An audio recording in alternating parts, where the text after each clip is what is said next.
Welcome to Michigan in Focus, powered by thecentersquare.com. This episode features a piece by Center Square Michigan reporter Scott McClellan, headlined, quote, "Auto Execs, Chinese EVs could demolish U.S. production," end quote. Here's the story.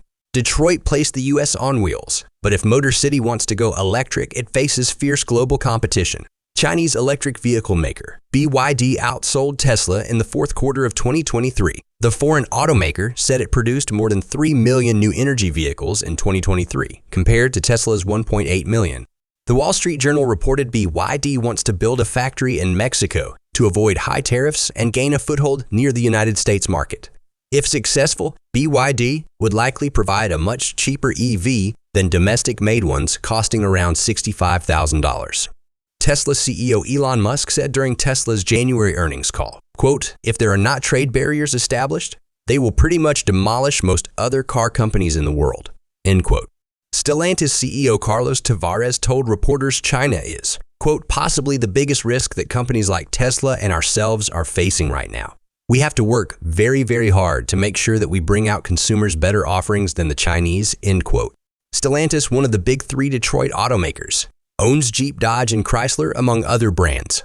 Amid high interest rates, many consumers either can't or don't want to buy EVs because of range anxiety, a sparse charging network, and a higher upfront cost. Governor Gretchen Whitmer proposed spending $25 million to provide a $2,500 subsidy for a union-made EV on top of the $7,500 federal EV subsidy for a total of $85 million in proposed subsidies for 2025. About 34,380 EVs are registered in Michigan, short 1.9 million EVs of its 2030 goal. Whitmer said in her State of the State address, quote, "We're showing the world that we make a lot more than just cars. In the decades ahead, we will dominate the manufacturing of batteries, chips, and clean energy too," end quote. However, the United Auto Workers Union and Ford Motor Company continue to fight since the 2023 strike cost the automaker about $1 billion and more than a month of disrupted production. Ford CEO Jim Farley told Wolfe Research Auto Conference, the automaker must think carefully about where it builds vehicles after the 2023 strike. Farley said, quote, "Our reliance on the UAW turned out to be we were the first truck plant to be shut down. Really, our relationship has changed. It's been a watershed moment for the company," end quote. About 9,000 UAW auto workers at Ford's Kentucky truck plant said they would strike on Friday if the automaker didn't resolve a contract dispute. Listeners can keep up with this story and more at thecentersquare.com. This podcast was made with the assistance of AI technology. Please subscribe and thanks for listening.